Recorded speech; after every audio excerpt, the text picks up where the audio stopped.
Oi, eu sou Felipe Gonçalves, está começando mais um Efeito Surpresa Podcast. Hoje aqui eu recebo o Dr. João Paulo Lacerda, Danilo Galvão, para mais uma conversa a respeito do Covid-19. E Danilo, já vamos começar aqui com as suas considerações, que é sempre interessante. Bacana, a gente vem falando aí, já é a quarta edição desse podcast Efeito Surpresa, dando uma atenção para a Covid-19, né, doença causada pelo novo coronavírus. E nesse caso a gente traz aqui um advogado conceituado, presidente do IDAMES, Instituto de Direito Administrativo de Mato Grosso do Sul, para falar das transformações no direito, no universo legal, com relação a essa pandemia, né, que tem mudado e sacudido a vida de todo mundo. Desde já até passo a palavra para ele. Ele escreveu um artigo recente, a gente publicou no Jornal Estado, que abordou essa questão. Doutor, o direito tende a não ser mais o mesmo por conta da vida das pessoas também nunca mais serem mais a mesma depois dessa pandemia? Exatamente, Danilo. Acho que houve uma evolução e essa evolução há de ficar. O direito administrativo, especialmente a área que eu milito já há muitos anos, nós tivemos aí grandes transformações.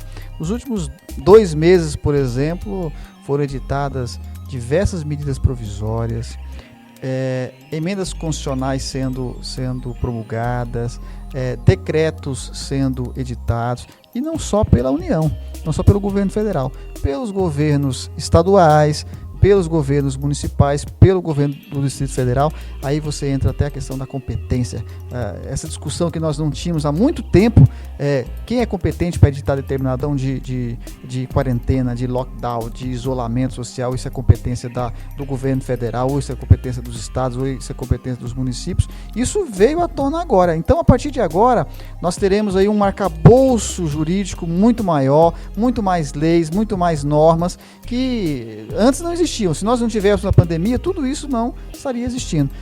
Uma coisa bem importante que nós temos que destacar, que até ontem eu conversava com um grande jurista brasileiro sobre a questão de adiantamento de pagamento, por exemplo, de fornecedores para a administração pública.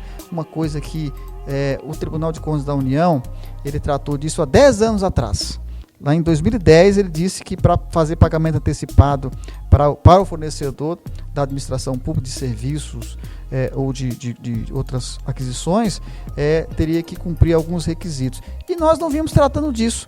Com a Covid-19, foi editada, inclusive, uma medida provisória tratando especificamente disso. Então, quer dizer, é um novo momento da administração pública, e isso veio para ficar.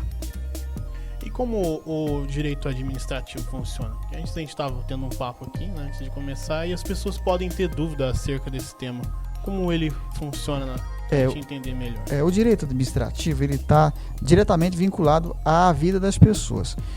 Nós fizemos o ano passado a 33ª edição do Congresso Brasileiro de Direito Administrativo aqui em Campo Grande. Uma edição com mais de 1.000 participantes de todas as regiões do país. E o que me chamou a atenção é que uma emissora de TV foi às ruas para perguntar para as pessoas se as pessoas sabiam o que é direito administrativo. E, para nossa surpresa, a grande maioria não soube dizer o que é direito administrativo. Eu posso dizer que direito administrativo está intimamente ligado à vida das pessoas. Quando a pessoa acorda de manhã e ela vai lá, acende a luz, nós estamos diante de uma concessão de serviço público. Se ela vai ao banheiro, ela liga a torneira, água também. Aí ela sai de manhã, vai pegar o ônibus, transporte público. Estamos diante de uma concessão também. Ou não, ela pega o seu carro e vai na rua, e chega lá no meio da rua, tem um buraco. Olha, são questões atinentes ao direito administrativo. Quando ela volta à noite do trabalho, ela está vendo que a rua dela tem algumas lâmpadas que estão queimadas. Questões atinentes ao direito administrativo. Quer dizer, o direito administrativo está intimamente ligado às pessoas e as pessoas nem percebem. As pessoas não têm essa sensibilidade de perceber. Por quê? Por desconhecimento. E quando nós implantamos aqui no estado de Mato Grosso do Sul o IDAMES, que é o Instituto de Direito Administrativo de Mato Grosso do Sul, a ideia principal do Instituto é justamente isso, que a gente possa propagar, difundir o direito administrativo para que as pessoas possam conhecer o direito administrativo e correr atrás dos seus direitos. É interessante até lembrar que esse é aquele direito que a galera tem que estudar quando vai prestar um concurso, né? E aí tem as apostilas e ele é super difícil, que tem muito a ver com as regras do poder público, né? E não é um conjunto fácil de regras, né, para se entender e alinhar, né, tudo mais. Porque às vezes cada concessão tem a sua estrutura de alinhamento entre o contratante e o contratado. E fora isso, tem também tudo aquilo que envolve o atendimento, né, das pessoas, o que rege o servidor público também, né? Exatamente. Outro dia, uma colega me perguntou, olha, eu preciso saber se lá na prefeitura de determinado estado, se o servidor público tem direito a isso ou aquilo, porque as pessoas entendem que a gente, por ser especialista em direito administrativo, a gente tem a resposta na ponta da língua. Eu digo, não sei, tem que ver o que diz a legislação dele lá, porque cada município tem as suas legislações, embora tenha as regras gerais, né, que são editadas pela União, ou as leis que são editadas pelos estados, mas temos as leis municipais, que tratam os pormenores da administração pública. Nós temos as leis estaduais, nós temos as leis federais. E outro dia também, quando a gente lida com a área do direito administrativo, a gente precisa de gente para trabalhar com a gente. E é uma dificuldade enorme. Quando você procura um profissional para trabalhar nessa área, olha, eu sou bom em direito do trabalho, eu sou bom em direito penal, eu sou bom em direito previdenciário, mas direito administrativo? Direito administrativo eu não sei muito bem, porque tem todas as nuances, né? É diferente. O direito administrativo é diferente. Nós temos o processo civil, por exemplo. No processo civil nós temos um código de processo civil. Uma lei federal tratando disso. O direito administrativo nós não temos nada disso. Nós temos que buscar isso na legislação que está sendo editada. E com essa questão aí do coronavírus, por exemplo, todos os dias são editados atos normativos visando resguardar determinadas coisas. Outro dia, alguém me pergunta, olha, isso aqui está valendo? Não, isso aqui valia até ontem, hoje não vale mais. Ou o contrário, não, aquilo que vale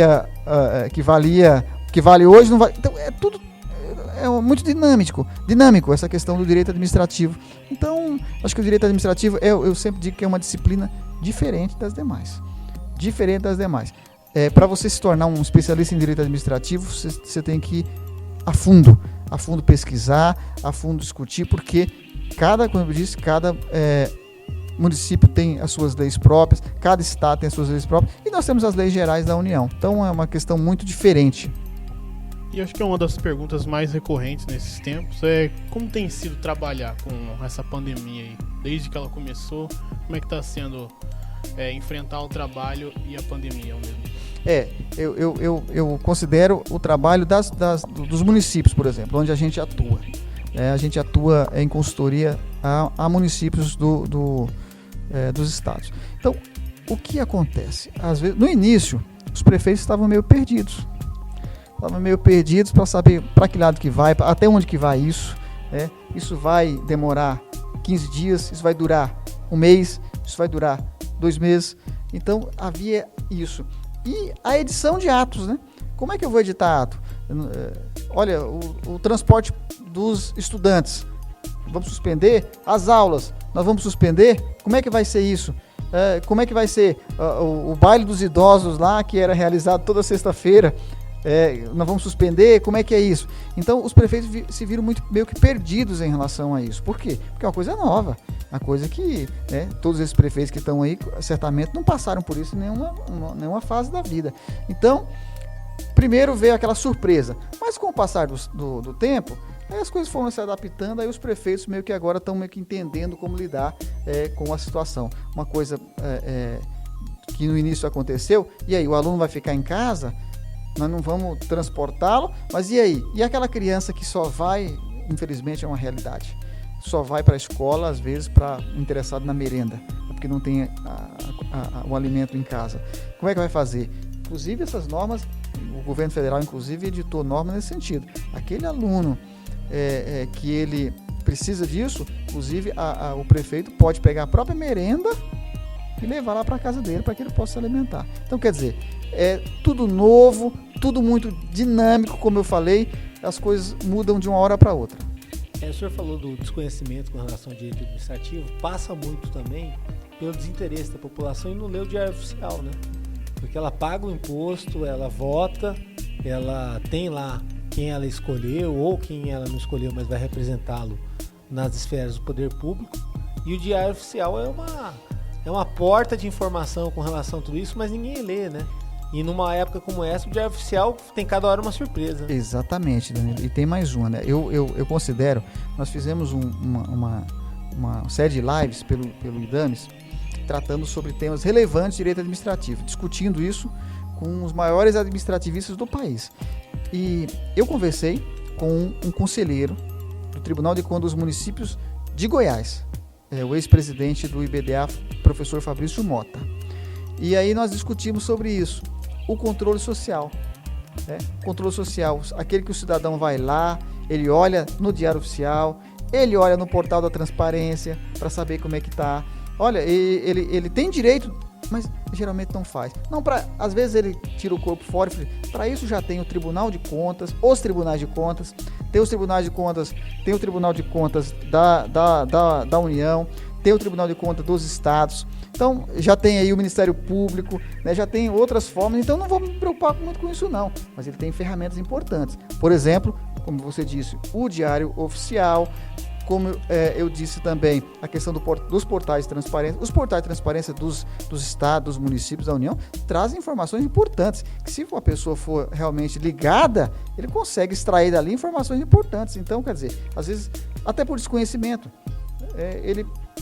olha, eu não vou mexer com isso não, porque isso aqui já tem gente que cuida disso, que são as câmaras municipais através dos seus vereadores, já são os tribunais de contas, já é o Ministério Público, então eu não vou cuidar disso. Mas essa ferramenta de controle social feito pela população é de suma importância.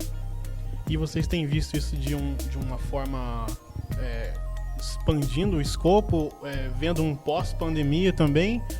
Ou vocês estão mais no momento atual? Como é que funciona o trabalho de vocês? Não, eu acho que o direito administrativo, ele agora está mais intenso.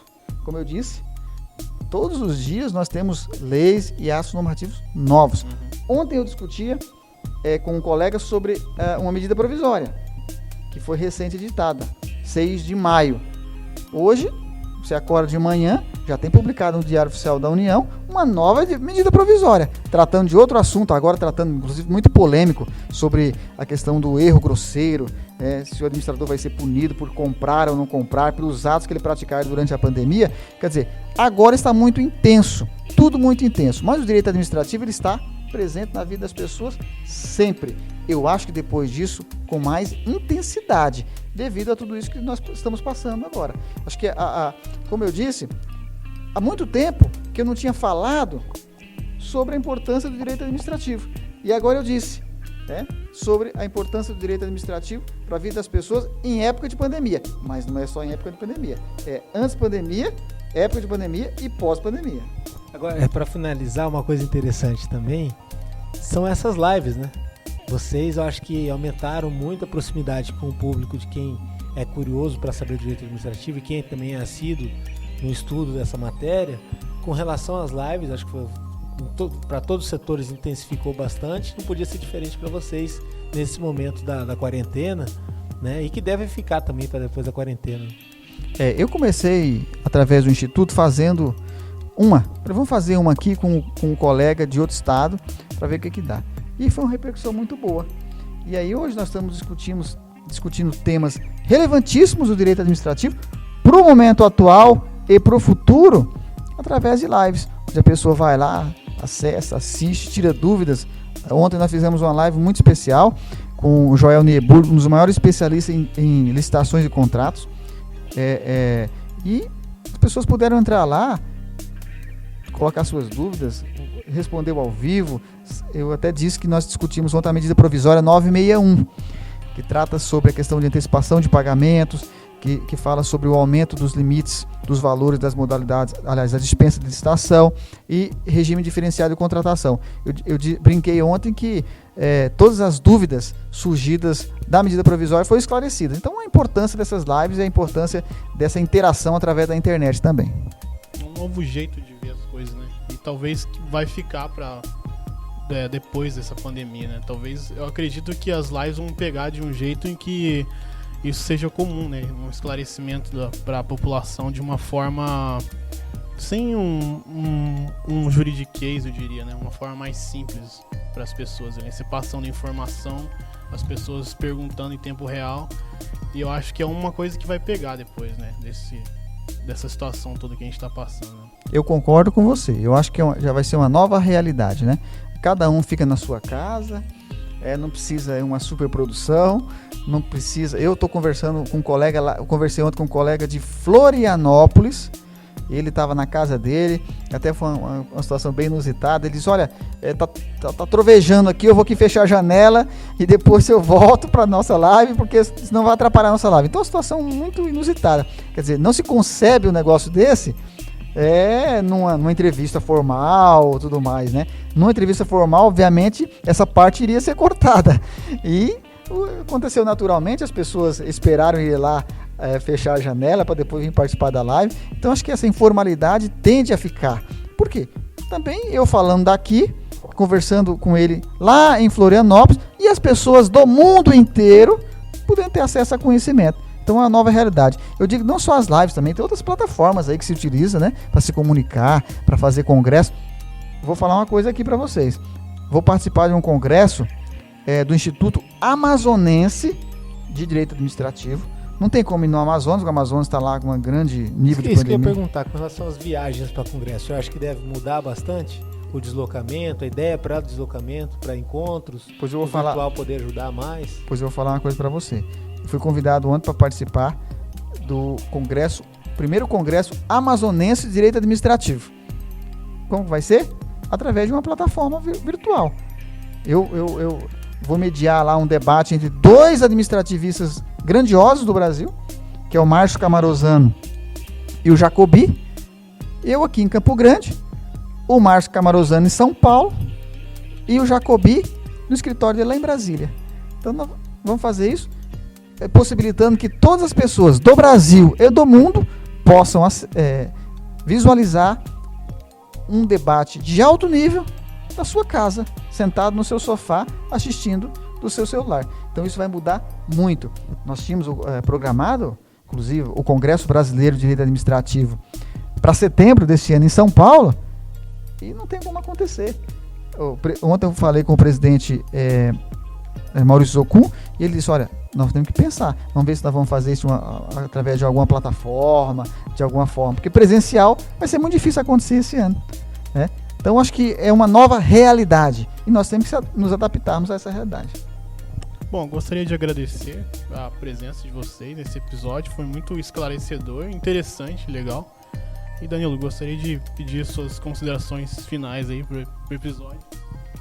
E a gente segue aí nessa série que não sei até quando vai, né? Ela tá com 4 episódios no Efeito Surpresa, que tem essa abertura especial para falar dessa pandemia, dessa doença e das transformações que tem acontecido no Brasil e Mato Grosso do Sul por conta disso. E diversificando bastante, né? Que é legal trazer esse viés técnico, né, do direito e tudo mais, que envolve a vida de todo mundo. E como a gente não sabe até onde vai toda essa onda que está todo mundo passando, a gente deve voltar aí para ter edições extras do programa, que foi o primeiro podcast de Mato Grosso do Sul, né? Podcast que já é uma novidade para muita gente, né? Também falando de novidades com relação a esse 2020 cheio de coisas novas, coisas diferentes e transformadoras para as nossas vidas. Muito obrigado também, doutor, por ter participado, a gente ter esclarecido um pouco desse assunto. E eu gostaria de o senhor deixasse aqui as redes sociais onde a gente pode encontrar essas lives, onde a gente pode ter maiores informações também. Tá, eu que agradeço, um grande prazer participar aqui com vocês dessa live, participando dessa história, né? E IDAMES tem um site, é www.idames.com.br, e nós temos as nossas redes sociais, que no caso do Instagram é @_idames. Todas as lives tem lá, nós temos aí vídeos inclusive gravados, esclarecendo a população sobre questões atinentes ao direito administrativo. Muito obrigado. E para você, como toda vez eu sempre digo, você encontra o podcast nas redes sociais, no Facebook, como parte da matéria que sai junto com o podcast. Também encontra no Deezer, Spotify e YouTube. E é isso aí, muito obrigado e até a próxima.